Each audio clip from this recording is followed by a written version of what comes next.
Хей, здравейте приятели, аз съм Айхан Имфая, фотограф, видеограф и влогър. И днес в този видеоклип ще споделя с вас какво е предсказал Нострадамус за годините, които ни очакват. Или по-точно за 2022 година. Разбира се, не всички ще повярват на това, което казвам. И това е напълно нормално. Видеоклипът ще е много интересен, приятели. Именно за тази цел не забравяйте един лайк, един коментар и най-важното абониране с камбанка за моят YouTube канал. Долу в описанието и в коментарите ще поставя линк към моят предходен видеоклип Предсказания на Баба Ванга за 2021 година. Видеоклипът съм сигурен, че много ще ви хареса и много ще ви допадне. Желая ви приятно гледане, приятели, и очаквайте съвсем скоро много нови интересни видеоклипове. Приятно гледане, приятели!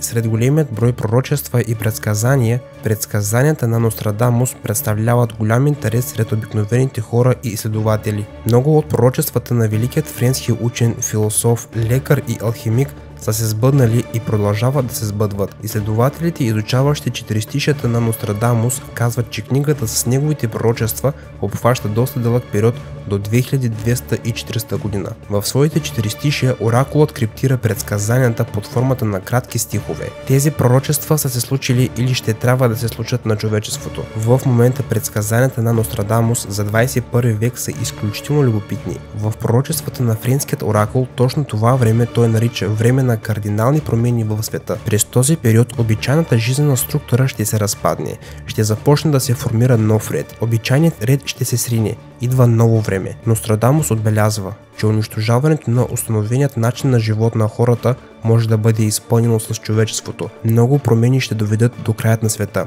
Повечето изследователи утвърждават, че краят на света това означава започването на нов период и краят на старото време. Пророчествата на Нострадамус свидетелстват за природни бедствия, характерни за този век. Човечеството ще трябва да научи голямата сила и силата на природата. Много страни ще трябва да се борят с опустошителните цунамита, пожари и наводнения. Днес хората трябва да се справят с много от тези прояви. Според прогнозите на оракула, ситуацията по земното кълбо само ще се влошава. Хората трябва да се подготвят за следващите климатични изненади. Нострадамус прогнозира, че през 21 век ще се появят нови болести, смъртоносни вируси, които ще се разраснат в цели епидемии. Както отбелязва оракулът, появата на нови неизследвани вируси ще бъде следствие от развитието на човечеството, по-специално от изобретяването на нови оръжия – бактериологични, генетични и тектонски. Прогнозите на Нострадамус за 2022 година показват по-голяма вероятност от голям военен конфликт. В тази война ще участват много държави, а периодът от 2022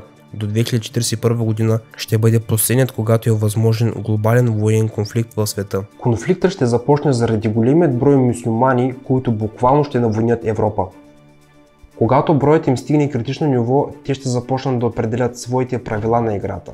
и тогава ще се стигне до военен конфликт. Конфликтът обаче може да бъде локализиран. Потокът от мигранти от източните страни може да бъде спрян от Франция. В други четиристишия на Нострадамус се казва, че в резултат на голям военен конфликт само две държави ще могат да излязат победители. Това са Китай и Индия. Някои изследователи са склонни да вярват, че ударът срещу Запада ще дойде от главната източна държава – Китай.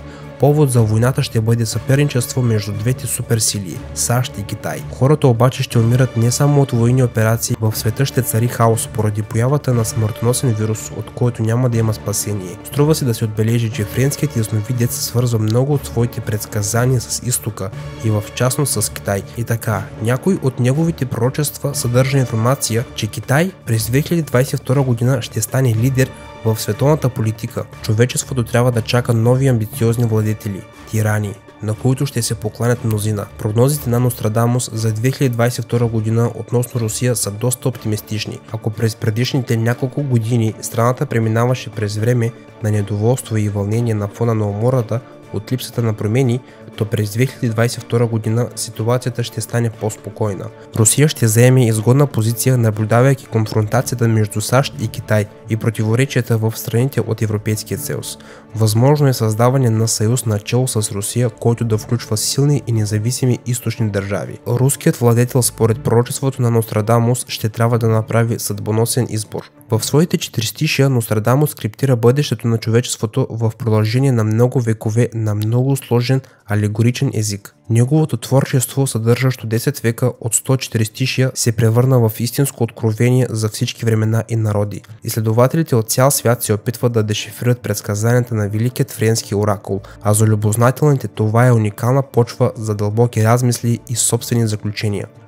Искам да споделя с вас най-страшните и мрачни предсказания на Нострадамус за 2022 година. Какво е предсказал Нострадамус за краят на света? Но какво е имал предвид? Можете да се досетите от описанията.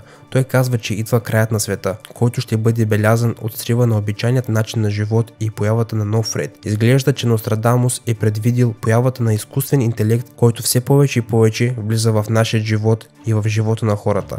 Какво е предсказал Нострадамус за новите болести? Оракулът предупреждава човечеството срещу Божият гняв, който ще се изрази в множество природни бедствия. Струва се да се отбележи, че климата наистина се променя бързо и броят на природните бедствия ще се увеличава. Наред с това Нострадамус е видял появата на нови болести, които ще ударят човечеството. А ситуацията с коронавируса е още едно потвърждение за това. Ураган в Европа и дъжд от астероиди е предсказал Нострадамус. Ако говорим за прогнозите, които изследователите на наследството на прорицателя приписват за 2022 година, тогава те звучат много песимистично. Декодирането на четиристишията за следващите години показва мащабни епидемии. Следователно е вероятно сегашната пандемия най-накрая да изчезне. Идната година обаче може да бъде богата на природни бедствия, които ще доведат до глад някои страни.